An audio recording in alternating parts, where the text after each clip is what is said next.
자, 이번에는 중추신경계인데요. 이제 별표 쳐놓고요. 중추신경계 같은 경우는 이제 뇌를 주로 이제 배울 건데요. 오늘은 뇌의 구조를 제일 먼저 기억하세요. 구조와 기능을 외우셔야 되는데 특히 구조를 먼저 기억하시고 그 다음 이제 기능을 먼저 기억할게요. 우선 이제 가장 위쪽에 우리 여러분들이 제일 잘 알고 있는 대뇌가 있죠.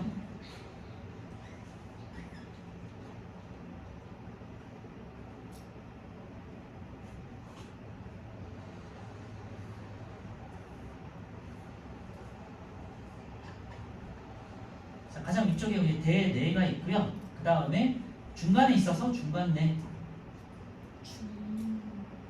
중뇌, 죄송. 그 다음에 중뇌 아래쪽에 중간내. 네? 중간내라고. 응? 중간내라고 적혀져. 뭐라고요? 책에 중간내라고 적혀져. 그건 아래 부분이에요. 여기가 중뇌,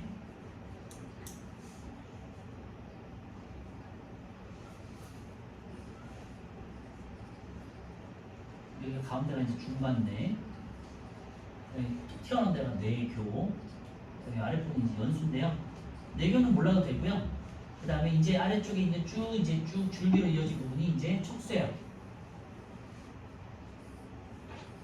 여기가 이제 여러분들이 이제 꼬리뼈까지 쭉 이어졌다고 생각하시면 돼요. 그래서 이 대뇌가 이 안에 있고 그 다음에 줄기가 이렇게까지 우리 이제 방광정 꼬리뼈 정도까지 길을 쭉 나열됐다고 생각하시면 돼요. 여기가 척수가 되겠고요. 여기가 대뇌와 척수가 여기가 이제 중추신경계 되겠죠. 대뇌는 여러분들 잘 알고 있는 뭐 그 흔히 알고 있는 그 쭈글쭈글하신 뇌 있지 거기가 뇌가 되겠고요. 자방, 유방부 두 개로 나눠지는 그 뇌. 그 다음에 이 뒤쪽에 요 뒤쪽으로 소뇌가 또 있어요. 제가 방향 잘못 잡았네요.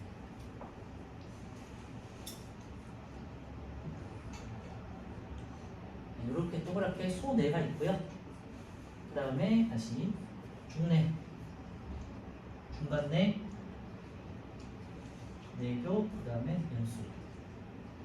뇌교 몰라도 되고요. 여러분들은 지금 중뇌도 중요하니까. 그래서 대뇌부터 순서대로 잘 기억해 주세요. 대뇌, 중뇌, 중간뇌, 뇌교, 연수 이런 순서예요. 대뇌, 그 다음에 중뇌. 이게 뭐 사이 중자예요. 가운데 이제 속에 딱 대뇌 아래쪽에 사이에 파묻혀 있잖아요. 그래서 중뇌고요. 그 다음에 딱 가운데 있어서 중간뇌. 그 다음에 뇌교라는 건요. 뇌와 뇌 사이를 대뇌와 소뇌 아니면 중간뇌와 연수 딱 중간에 있잖아요. 그래서 얘가 가운데에서 통로 역할을 하는 거예요. 다리 교자를 써가지고 뇌교. 그 다음에 연수. 이제 이렇게 외우시는데요. 그 다음에 소뇌가 뒤쪽에 있고 여기 중간뇌 뇌교 연수를 뇌와 뇌에서 연결되는 줄기라고 해가지고 뇌줄기라고 해요. 요 용어 정도만 기억해 두시면 좋을 것 같아요.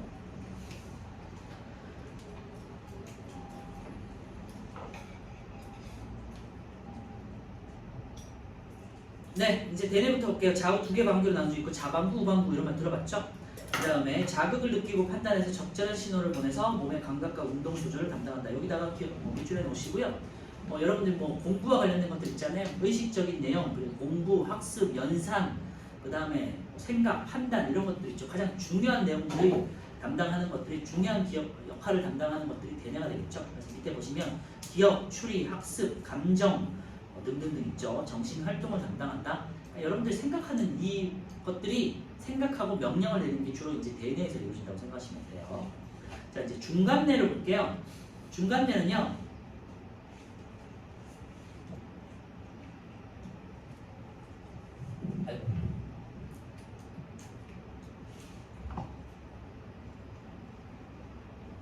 중뇌가 아니고 간뇌, 사이가 앉아서.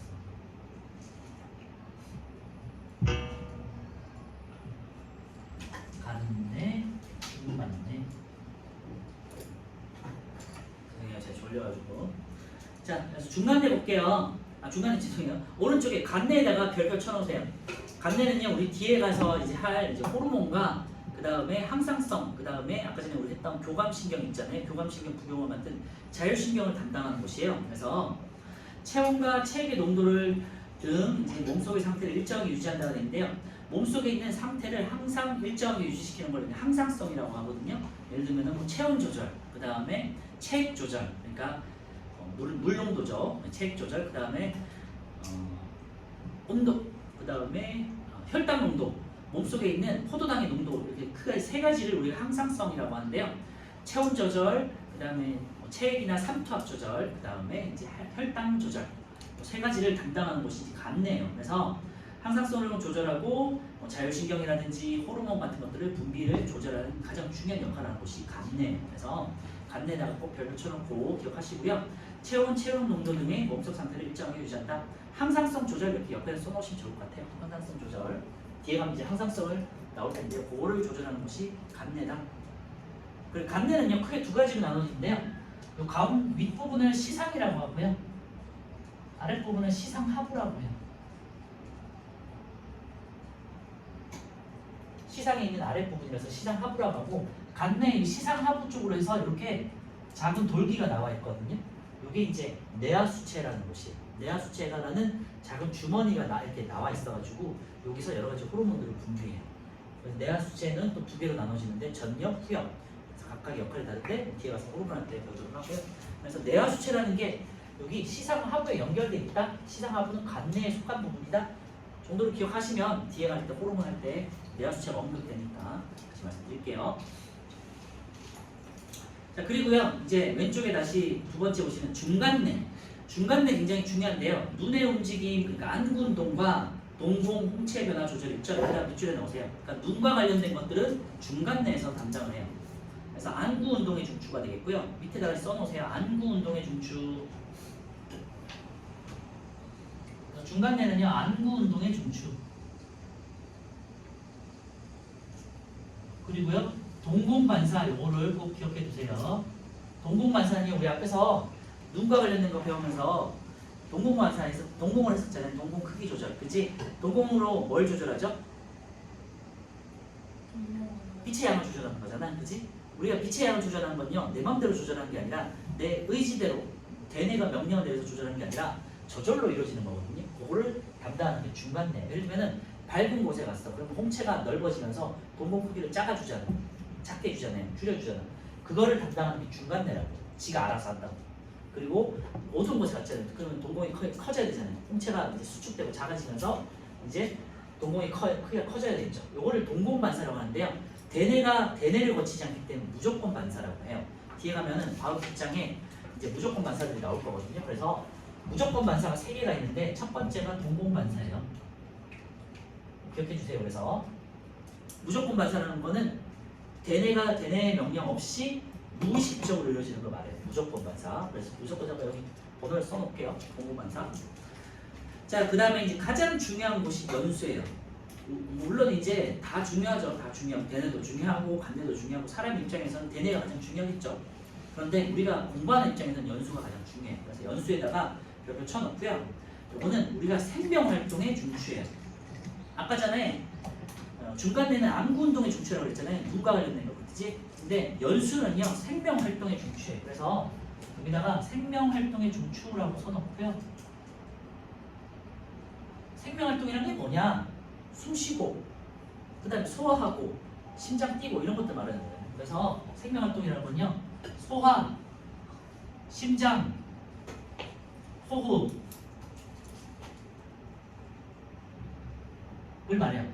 그래서 소화, 우리 몸속에서 뭔가 소화를 시키는 거 내가 명령을 내리는 거 아니잖아요. 뇌에서 소화시켜라고 하는 거 아니에요. 저절로 밥 먹으면 알아서 우리가 소화를 시켜주잖아요. 그치? 그런 것들. 심장, 지가 알아서 자동 박동을 하는 거잖아요. 그죠? 네. 죽을 때까지 계속 뛰잖아요. 그치? 그리고 호흡, 우리가 기본적으로 뭐 내가 뭐 의식적으로 숨을 쉴 수도 있겠지만 의식적으로 않고도 내가 호흡을 계속 하고 있잖아요. 그죠? 네, 이런 것들. 소화, 심장, 호흡 같은 건 생명과 관련된 것들이기 때문에 이거를 담당하는 게 연수예요. 연수 주변에서 이제 연수 주변에 혈관들이 있기 때문에 혈관에서 뭐 이런 것들 다 감지를 해가지고 얘가 알아서 조절해요. 그 다음에 두 번째 연수에서 일어나는 무조건 반사가 구강 반사예요. 동공은 눈과 관련해서 이제 눈에 깜빡이 같은 거였죠. 그 다음에 구강 반사 같은 경우는요 입과 관련된 거예요. 그래서 기침, 재채기, 뭐 구토, 하품 그런 것들 있죠. 기침, 재채기, 하품, 그 다음에 침분비, 구토, 기침, 재채기, 하품, 침분비, 뭐 이런 것들 있죠. 국토까지 해서 입과 관련된 것들을 담당하는 게 연수예요. 근데 기침 내가 하고 싶어 하는 게 아니라 저절로 나오잖아. 하품 저절로 나오는 거잖아. 그죠? 하품 저절로 나오는 거야. 일부러 하품하지는 건 아니잖아. 저절로. 일부러 할 수도 있는. 네. 산소가 모자라니까 저절로 알아서 이제 감지를 해가지고 저절로 나오는 거거든요. 이런 것들을 담당하는 게 이제 연수고요. 그래서 이렇게 외우시면 돼요. 연수란 친구가 있는데 되게 소심해. 그래서 호구야. 연수는 소심한 호구야. 이렇게 써놓으시면 외우시기가 쉽겠죠? 옆에다가 써놓으세요. 연수는 소심한 호, 소심한 아니고 소심한 호구야. 소화, 심장, 호흡, 그 다음에 구강반사까지 이렇게 외워두시면 고등학교 때까지도 계속 써먹을 수 있고 굉장히 중요한 내용이거든요. 뭐 지금도 중요하고요. 고등학교 때는 더 중요해요. 그래서 이거 꼭 기억하세요. 우리는 이제 뭐 굉장히 다 중요하지만요. 특히 간내에서의 이제 항상성 조작, 그 다음에 연수에서의 이 생명활동의 중추, 이거 굉장히 중요하고요. 무조건 반사 세 가지를 외울 텐데 중간 내에서의 동공 반사, 눈에 이제 동공 조절하는 거 있죠. 그 다음에 연수에서의 구강 반사, 입과 관련된 것들 있죠. 그 다음에 이제 척수에서의 척수 반사를 배울 거예요. 이 세 번째가 척수 반사인데 뒤에서 할게요. 척수 반사에 여러 가지들이 있어요. 그래서 내의 명령 없이 의지와 상관없이 무의식적으로 이루어지는 무조건 반사 세 가지, 중간 내에서의 동공 반사, 그 다음에 연수에서의 구강 반사, 그 다음에 척수에서의 척수 반사 여러 가지들인데 뒤에서 하도록 할게요. 그래서 연수 꼭 별표 쳐놓고요. 심장박동, 호흡운동, 소화운동 같은 생명 유지, 생명 중추, 생명활동의 중추라는 거, 그 다음에 구강 반사. 밑에 보시면 기침 재채기 눈물 분비도 있죠. 뭐 눈물은 뭐 모른다 쳐도 기침 재채기 같은 구강 반사 꼭 써놓으세요. 구강 반사. 자, 그 다음에 오른쪽에는요 이제 손해가 있는데요. 손해는 그냥 운동을 담당한다고 생각하시면 돼요. 네, 근육 운동 조절, 몸의 자세, 근육 유지 같은 거 있죠. 그래서 운동 선수들이 잘 발달하는 곳이 이제 손해예요. 그래서 뭐 예를 들면 반복적인 훈련을 통해 가지고 계속해서 운동 능력이 향상이 되잖아요. 그리고 뭐 김연아 선수 같은 경우는 필요를 통해 가지고 계속해서 자세라든지 점프라든지 착지라든지 이런 것들이 계속해서 다듬어져 나가잖아요. 그거를 이제 관장하는 곳이 손해라고 생각하시면 되고요. 손해 역시 좌반구, 우반구로 나눠져 있어요. 그리고 특히 균형 감각을 유지하는 데 도움이 돼요. 역할을 많이 해요. 그러니까 특히 균형 감각을 되게 잘 찾는 친구가 있다. 평균대에 되게 잘 오른다. 이런 친구들은 손해가 잘 발달돼 있고 특히 운동 능력이 있다고 생각하시면 되겠죠. 자, 이제 척수인데요. 척수는 뇌의 주기를 따라서 밑으로 쭉 이어지는 곳이고요. 뇌와 말초 신경 사이에서 신호를 전달하는 통로다. 밑줄만 해놓으시고요. 뭐 당연하잖아요, 그죠? 네, 중추신경이면서 말초신경으로 정보가 나갈 수 있도록 통로가 되는 역할을 하잖아요. 주기가 되는 부분이니까. 그리고 자신의 의지와 관계없이 일어나는 반응이 중추이다. 근데 이게 이제 무조건 반사예요. 그래서 무조건 반사 이렇게 써놓으세요. 척수 무조건 반사. 뒤에 가서 할게요.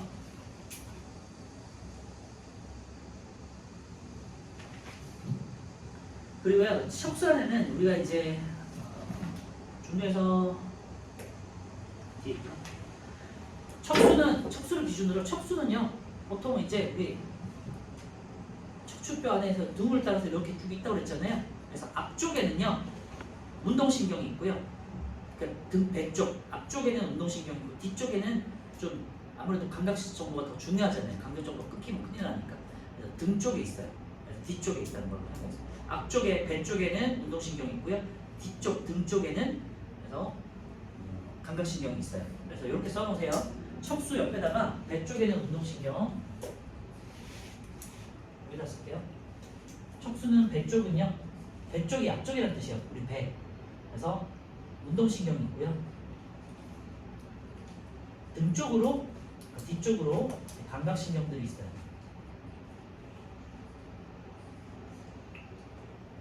그래서 감각신경으로 들어와가지고 척수를 거쳐서 그 다음에 척수에 있는 연합 뉴런을 거쳐서 운동 뉴런 쪽으로 해서 명령을 내리는 거지.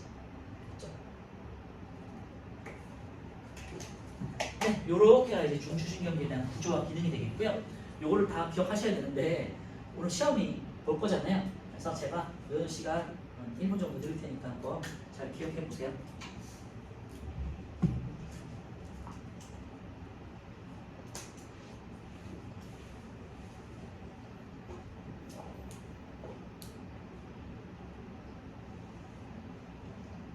뉴런의 구조와 기능, 그 다음에 뉴런의 종류 다 중요한 내용들이고요. 그 다음에 중추신경계의 구조와 기능 다 중요하죠, 당연히. 특히 이제 헷갈릴 수 있는 게 말씀드렸지만 간내와 그 다음에 연수, 그 다음에 중간내에서의 그 동공반사 이런 것도 헷갈릴 수 있기 때문에 말씀드렸었고요.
자, 이제 말초신경으로 넘어갈게요. 말초신경은 중추신경에서 뻗어나오는 신경을 말하는 거고요. 보통 감각뉴런과 운동뉴런을 말하는 거예요. 자, 그래서 감각신경과 운동신경으로 이루어져 있고, 감각신경, 운동신경 밑줄에 놓으시면 될 것 같고요. 온몸에 퍼져 있어 중추신경계와 온몸을 연결한다. 중추신경계에서 받은 중추신경계로 명령이 들어가고 나오는 명령을 수행한다. 이렇게 하시면 되겠죠. 그리고 감각신경은 감각기관에서 받아들인 자극을 중추신경계로 전달하고요. 운동신경은 중추신경계에서 내린 명령을 반응기관으로 전달한다는 얘기인데요. 이제 근육을 수축하는 건데 이거는 우리 중등에서 배우진 않고요. 고등학교 때 가서서 생물 시간에 배울 거예요. 그러니까 넘어가고요. 이제 오늘은 자율신경, 내장기관과 연결된 자율신경을 공부할 건데요. 이 자율신경에는 아까 말씀드렸지만 교감과 부교감으로 나눠져요. 그래서 교감과 부교감이 역할이 서로 반대되거든요. 기관에 따라서 반대되는 역할을 수행하고요. 그 다음에 그래서 교감신경, 부교감신경 밑줄에 놓으시고 오른쪽에 내장기관에 연결된다 밑줄에 놓으시고 대뇌의 직접적인 명령 없이 얘는요 내장기관의 운동을 조절해요. 대뇌 명령 없어요, 알겠죠? 자기들이 알아서 감지를 해가지고 직접 조절한다라는 거고요. 자, 교감하고 부교감의 역할에 대해서 한번 이제 밑에 표도 있지만 한번 정리해 볼게요. 교감, 부교감. 주로 교감은요 운동시, 긴장시라고 말씀드렸고요. 부교감은 휴식시, 안정시라고 말씀드렸죠. 그래서 일단 심장부터 볼게요. 운동할 때 생각해 보세요. 심장 어떻게 되니? 심장보통이 촉진되지, 그죠? 네. 온몸으로 피를 많이 돌려가지고 그 다음에 여러 가지 세포들이 산소를 받아서 에너지를 만들어내야 되거든요. 그래서 심장박동 촉진돼요. 부교감은요 휴식시니까 어떻게 되겠니? 반대. 교감 먼저 할게요. 심장, 그 다음 호흡.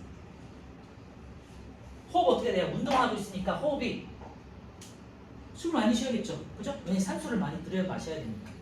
그래서 심장은 촉진되고요. 호흡은 마찬가지로 촉진돼요.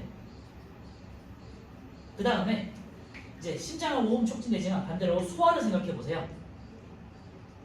운동하고 있는데 막 소화를 시키면 될까 안 될까? 소화시키는데 에너지를 쓰면 안 되겠죠. 그지? 최대한 소화를 늦춰야겠죠. 그래서 소화는 억제돼요. 반대로 부교감에서 이제 촉진되겠죠. 그래서 쉬고 있으니까 소화를 시켜야겠지. 그 다음에 이제 심장, 호흡, 소화 이게 가장 중요한 세 가지였고, 그 다음에 동공 크기도 나와 있군요. 동공 크기. 자, 동공 크기 어떻게 될까요? 내가 운동하고 있는데 동공이 커져야겠지, 그지? 주변을 잘 봐야 되잖아요. 여기에만 눈이 감기지면 안 되잖아요. 그래서 동공 크기 확대되겠죠. 그리고 여기 이제 없는데 하나 더 적어놓으세요. 그다음 방광을 써놓고요. 화장실이라는 거 말하는 거, 오줌 마르는 거.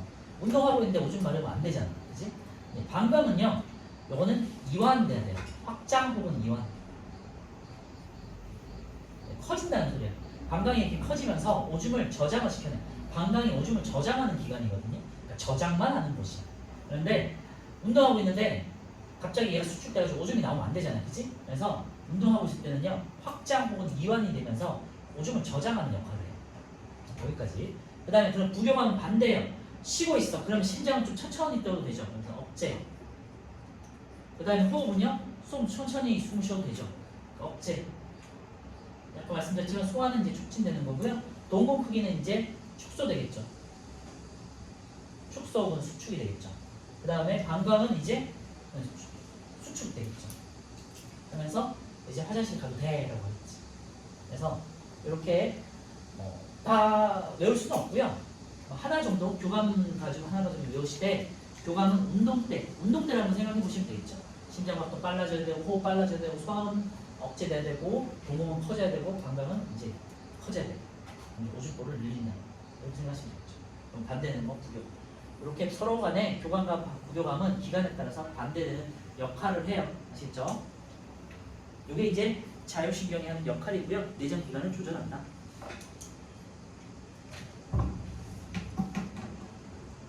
그리고 아까 전에 말씀드렸지만요. 얘를 담당하는 교감과 부교감을 담당하는 내 기관은 어디다고요? 간내. 간내가 명령을 내리면은 지가 알아서 이제 각 기관들에 있는 근육들이 이렇게 해주는 신경들이 이렇게 교감이냐 부교감이냐 결정해서 역할을 하는 거고요. 얘네는 참고로 다시 말씀드리지만 우리 지금 배우진 않아요. 교감하고 부교감은 우리가 앞에 배웠던 그 뉴런하고 또 다르게 생겼어요. 그래서 복잡하기 때문에 배우진 않아 아직은. 알겠지? 자, 오른쪽에 우리 문제를 한번 풀어볼게요. 지금 4번 5번 풀면 되겠죠?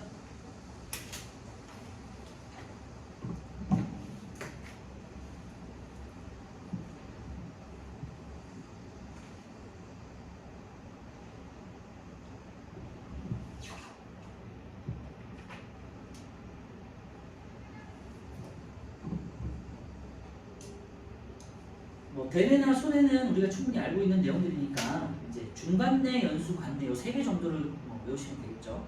특히 가장 중요한 연수, 그 다음에 간내, 그리고 중간내 순으로 꼭 기억하세요. 연수, 간내, 중간내 순으로 기능을 기억하시고요. 먼저 외워야 될 거는 구조, 위치를 먼저 외우신 다음에 각각에 맞춰서 기능을 끼워 맞추시면 돼요.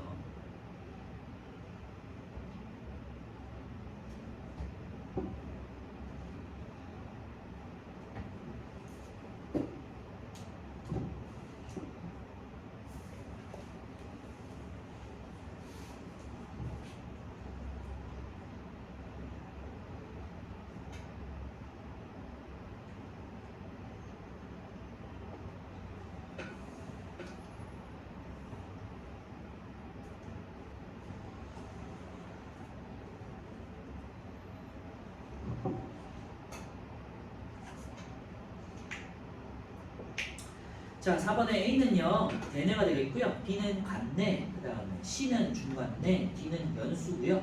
E는 손해. 각각의 위치 잘 기억해 두세요. 아시겠죠?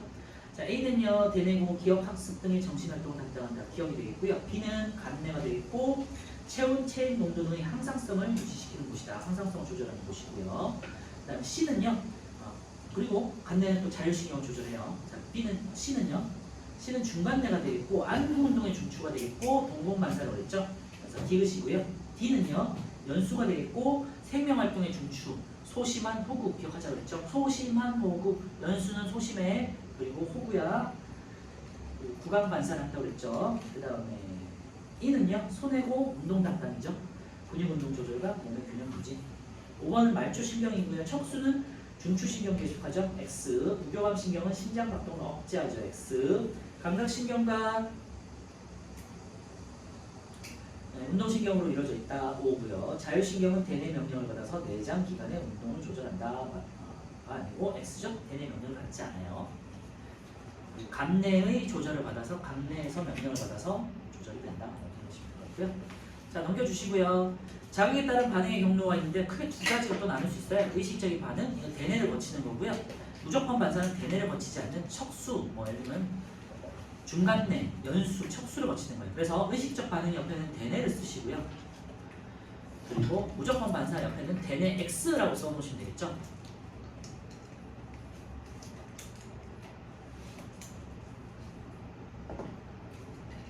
의식, 무의식으로 나눌 수 있고요. 의식은 대뇌를 거쳐요. 그래서 이게 생각을 해서 명령을 내는 거고요. 무의식은 대뇌를 거치지 않아요. 그럼 어디를 거치냐? 크게 세 군데인데 아까 전에 여기 말씀드렸던 요 세 군데인데요. 동공반사, 그러니까 눈과 관련된 건 중간뇌고요.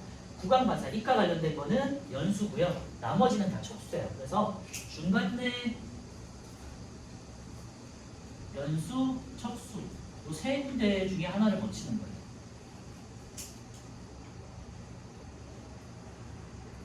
자, 그래서 의식적 경로를 한번 볼게요. 자, 한번 보세요. 대뇌 판단 과정을 거쳐서 자신의 의지에 따라 일어나는 반응이고요. 대뇌가 반응의 중추다. 여기다 밑줄에 넣으세요. 대뇌가 반응의 중추. 자, 특징은요. 대뇌를 거쳐야 되잖아요. 그리고 생각을 하고 명령을 내려야 되잖아요. 그러니까 시간이 좀 오래 걸리겠죠. 물론 이제 상대적으로 오래 걸린다는 소리겠죠. 판단 과정이 복잡할수록 반응이 나타나는데 시간이 더 오래 걸린다라고 할 수 있고요.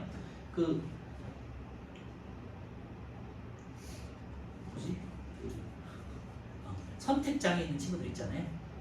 그런 친구들 더 오래 걸리겠죠. 자, 반응에 보면요. 주전자를 들고 컵에 물을 따른다. 보세요. 이제 컵에 물을 따르는데 내가 어디만큼 따를지를 보면서 이제 판단을 내리고 따르는 거잖아요. 생각을 하는 거지. 그러니까 생각을 하는 건지 안 하는 건지를 판단해 보시면 돼요. 손이 시린 것을 느꼈다. 여기 이제 느꼈다예요.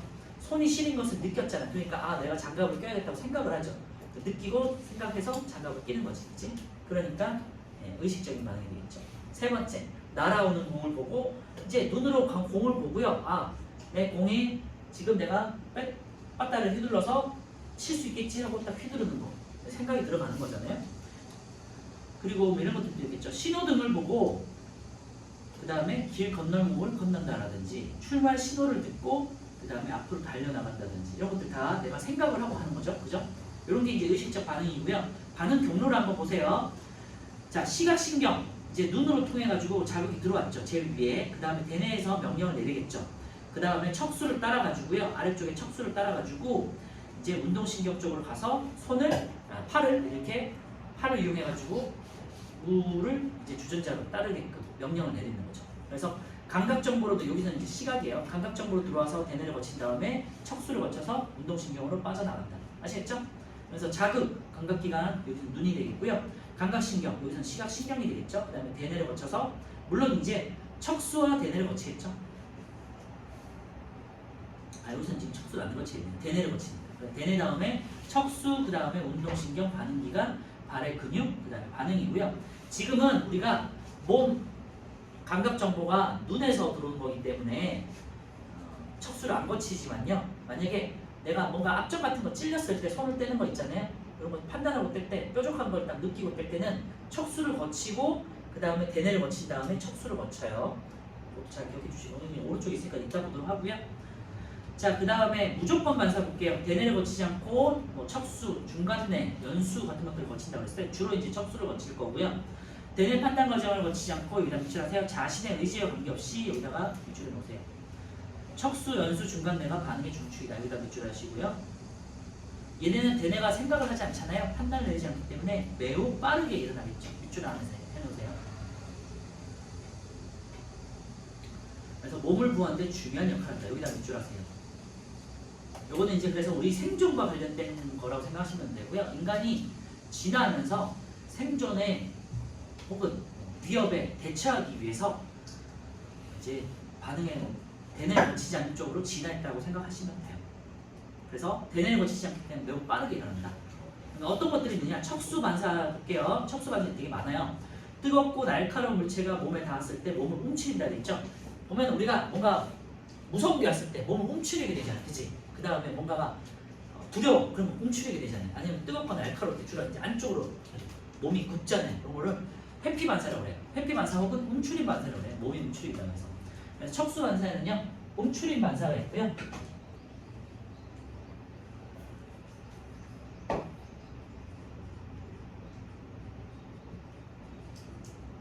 회피 반사. 그 다음에 이거 한번 들어보셨을 수 있을 텐데요. 병원 같은 데서요, 이제 뭐 신경 같은 거를 검사한다고 해서 이렇게 망치로 고무 망치로 딱 무릎을 치면 무릎이 자전거 앞으로 딱 튀어나오거든요.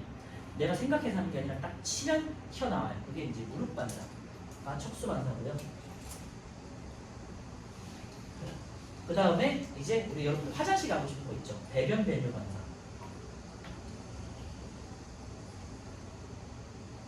배변은 이제 대변, 그 다음에 배뇨는 소변이죠. 배변, 배뇨, 반사. 그래서 대변과 소변을 배출하려는 반사는 내 의지로 되는 게 아니라 막 차면은 가고 싶어 하잖아, 그지? 그거를 말하는 거예요. 그래서 회피 반사, 무중 반사, 배변 변이 반사 이거를 척수 반사, 뇌를 거치지 않는 무조건 반사에 들어간다고 생각하시면 돼요. 그리고 이제 연수는요. 그래서 이제 무릎 반사 옆에다가 배변 변이도 써놓으시면 좋을 것 같고요. 연수는요. 아까 제가 말씀드렸지만 이제 연수에서 담당하는 무조건 반사는 구강 반사예요. 입과 관련된 것들. 그러니까 기침, 재치기, 딸꾹질, 침분비, 하품, 구토 이런 것들이고요. 옆에다가 이제 구강 반사 이렇게 써놓으시면 되겠죠. 중간대는요. 이제 동공 조절하는 동공 반사가 되겠죠. 그래서 이 크게 세 가지 척수 반사, 연수 반사, 중간대 반사가 무의식적 반응이고요. 뇌를 거치지 않는다. 딱 세 개밖에 없으니까 잘 기억해 주시면 될 것 같아요. 오늘 시험에 나오겠죠. 자, 뜨거운 주전자에 손이 났어요. 이번에는 뜨거운 주전자에 내가 의식적으로 하지 않고 그냥 뭐 이렇게 손을 닿다가 뜨거운 데 닿았어. 그러면 갑자기 뜨거워 손을 떼잖아요. 이걸 말하는 거예요. 그래서 보시면 척수만 거치는데 그래서 내부 안 나와 있죠.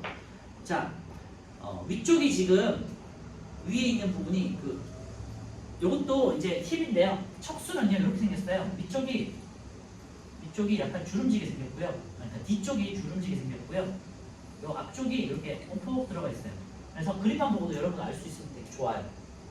여기 움푹 들어간 데 있죠. 여기가 앞이요. 배 쪽이고요. 여기가 주름진 데가 등 쪽이에요. 그래서 이렇게 연결된 게 등 쪽에 연결된 게 감각신경이고요. 그리고 앞쪽에 배 쪽에 연결된 게 운동신경이에요. 그래서 이런 것들도 우리가 좀 중등이지만 이런 것도 좀 볼 수 있으면 공부할 때 시험 문제 볼 때 되게 좋고요. 몰라도 상관은 없지만 알면 이제 팁이라는 거죠. 그래서 위쪽에 보시면요. 등 뒤쪽으로 감각신경으로 자극이 들어왔죠? 내가 이제 뜨거운 걸 닿았어. 딱 뜨거워하고 닿았잖아요. 그러면 척수를 거친 다음에 척수 안에는 무슨 뉴런이요? 연합뉴런. 그지? 감각뉴런을 거치고 척수 안에는 연합뉴런, 그 다음에 바깥으로 운동뉴런. 그래서 팔을 뜨거워하고 손을 구부리게 되겠죠. 그래서 손을 혹은 팔을 조절한다는 거죠. 그래서 자극에서 거쳐서 자극이 감각기관으로 들어와가지고 여기 피부가 되겠죠. 감각신경, 피부 감각신경을 거쳐서 척수를 거친 다음에 운동신경을 거쳐서 반응기관 혹은 뭐 여기서는 이제 근육이 되겠죠.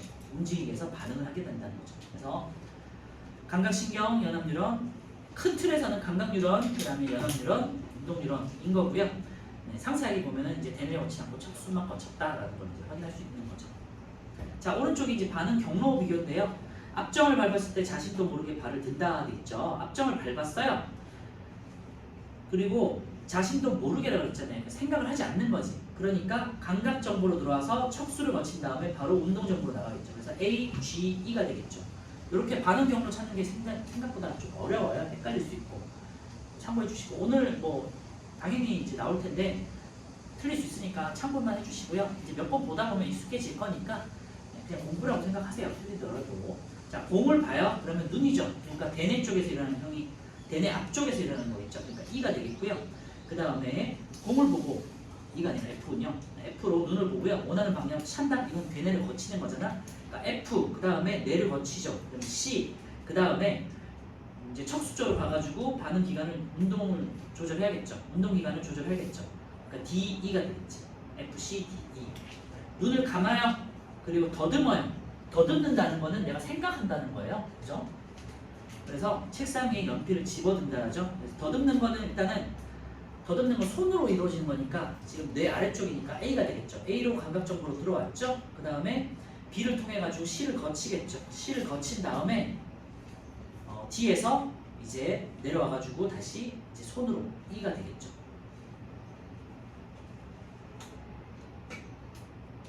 그래서 조금 복잡하니까 참고해 주세요. 네, 얼굴에서 받아들인 자극은 척수를 거치지 않고 대뇌로 전달되지만 팔이나 다리에서 받아들인 얼굴, 그러니까 목 아래쪽으로 이어지는 자극들은요, 들어오는 자극들은요, 척수를 거쳐서 대뇌로 전달된다.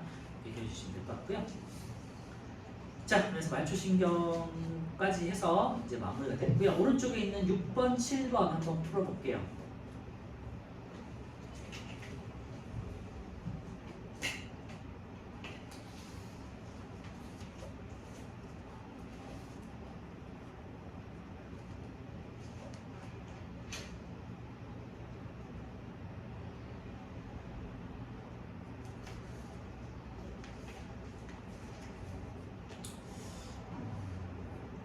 일단은 뭐 죄송하지만 이 책을 가져오셔야겠네요. 그다음에 이제 문제를 좀 더 풀어봐야 될 것 같아서 3-1 책 가져오시고요.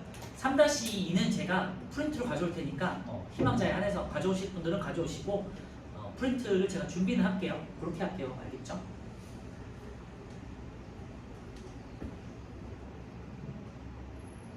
자, 6번은요. 무릎 반사의 중추는 척수이다 돼 있는데 맞죠? 의식적 반응은 대뇌 판단 과정을 거친다 맞고요. 무조건 반사는 의식적 반응에 비해서 느리게 일어난다는데 빠르게 일어나죠. X. 손이 시린 것을 느꼈죠. 느낀 건 생각하고 전 거잖아.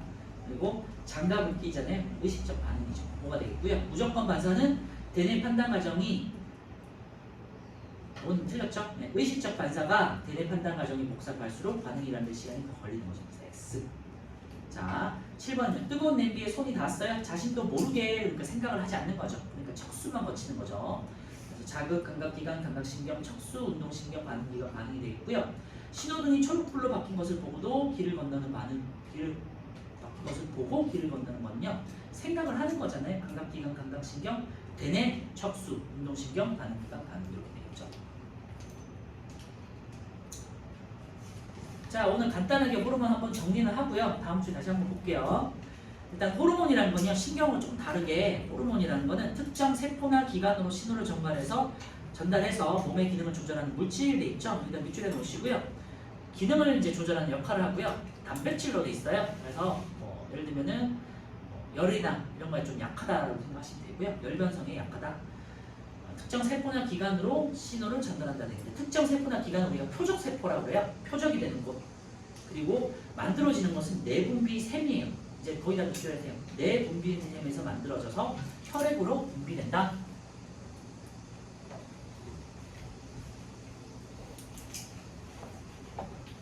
그래서 내분비샘이라는 건요. 특정 기관이 아니라 여러 군데가 있어요. 예를 들면 이자 같은 곳.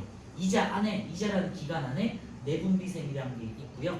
그 다음에 특정 예를 들면 갑상샘 안에 내분비샘이 또 있고요. 그러니까 호르몬을 만드는 곳은 내분비샘이라고 하고 이렇게 혈관이 있는데 이 안쪽에 샘 같은 곳이 있어요. 여기가 내분비샘이라고 하고요.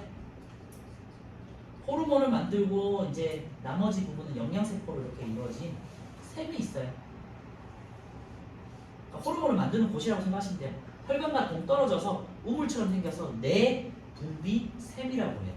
알겠죠? 요거랑 반대되는 게 외분비샘이라는 게 있어요. 분비샘 혹은 선이라는 게 있는데 소화 효소 같은 것들이 분비되는 것이고 이런 거는 예를 들면 각종 기관에 이렇게 관으로 연결되어 있는 거를 외분비선 혹은 외분비샘이라고 하고요. 이렇게 선으로 이렇게 통로로 연결된 게 아니라 동떨어져서 우물처럼 존재하는 거를 안내자선어 내분비샘이라고 하고 호르몬을 만드는 곳이에요. 그래서 내분비샘에서 호르몬을 만들어내요. 그럼 이렇게 호르몬들이 특정 방향으로 나가는 건 아니고 이렇게 퍼져나가요. 이렇게 천천히 이렇게 퍼져나가겠죠. 그러다가 이렇게 퍼지면서 혈관 쪽으로 가겠죠. 이렇게. 그래서 마침 혈관을 만났어. 그러면은 혈관을 타고 이렇게 혈관을 따라서 이렇게 이동을 하는 거예요. 이동을 하다가 내가 특정 기관 예를 들면은 간에 작용하고 싶다. 그러면 이렇게 간에 가가지고 호르몬이 딱 들어가서 간에 작용을 하는 거예요.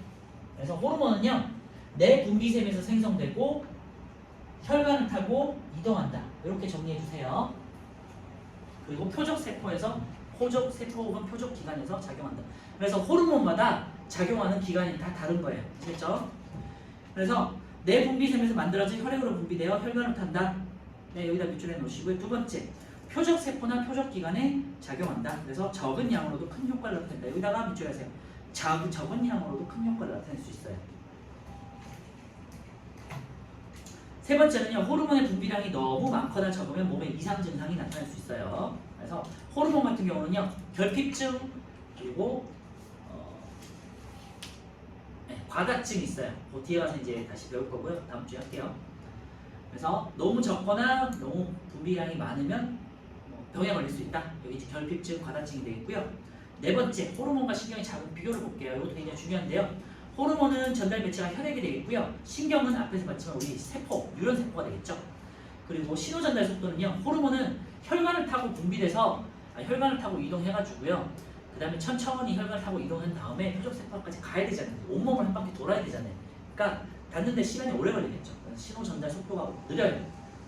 하지만 효과는 굉장히 지속적이에요. 적은 양으로도 호르몬이 작용할 수 있어요. 그래서 지속적이고요. 작용 범위는 굉장히 넓어요. 그래서 지속적이다, 넓다 여기다 동그라미 쳐놓으세요. 요 표까지만 할게요. 오늘은. 신경은요 반대로 신호 전달 속도가 한 뉴런에서 다른 뉴런으로 전기적인 신호로 가는 거기 때문에 굉장히 빨라요. 그래서 빠름에다가 동그라미 쳐놓고요. 근데 효과의 지속적은요 한 번 전기적인 신호가 딱 지나가잖아요. 그러면은 끝나는 거예요. 굉장히 일시적이죠. 그리고 작용 범위는요 굉장히 좁아요. 왜냐면 그 뉴런이 연결된 곳에만 작용하는 거니까. 아시겠죠? 여기까지만 할게요. 네, 호르몬 이제 하고 결핍증, 과다증, 그 다음에 항상성은요 다음 주에 하도록 하고, 네, 이어서 다음 주에 이제 체세포, 염색체 넘어갈게요. 그 다음에 오른쪽에 이제 3번만 한번 볼게요.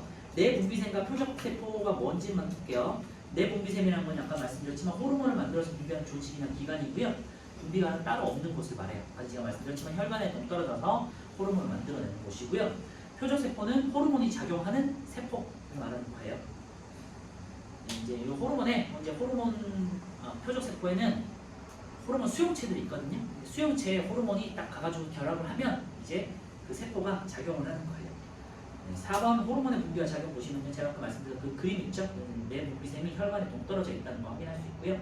그 다음에 표적기관으로 이제 혈관을 타고 가가지고 수용체에 결합하면서 작용한다라는 걸 간단하게 그림으로 보실 수 있겠죠. 네, 여기까지 하고요. 다음 주에 호르몬하고 조금 더 이어서 할게요.